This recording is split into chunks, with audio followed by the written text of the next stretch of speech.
तर अजित पवारांनी माफी मागावी, अंजली दमानिया यांनी ही मागणी केलेली आहे।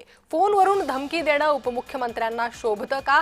अंजली दमानिया यांनी प्रश्न उपस्थित केलाय। करमाळ्यातील पोलीस अधिकाऱ्याला धमकी दिल्याप्रकरणी त्यांनी टीका केलेली आहे। तर अंजली दमानिया यांनी या संदर्भात ट्विट केलेलं आहे। त्यांनी ट्विटद्वारे अजित पवारांवर निशाणा साधलाय। त्यांचं ट्विट पाहूयात। करमाळ्यात पोलीस अधिकारी आपलं काम करत होत्या।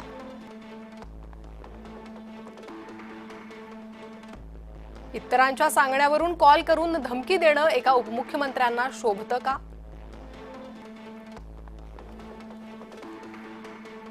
माहिती तरी घेतली का अजित पवारांनी? तुझं डेअरिंग कसं झालं असं त्या बाईंना अजित पवार यांनी विचारलं।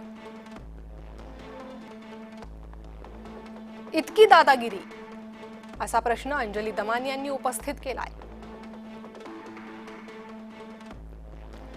अजित पवारांनी त्या महिलेची माफी मागितली पाहिजे अशी मागणी अंजली दमानिया यांनी केलेली आहे।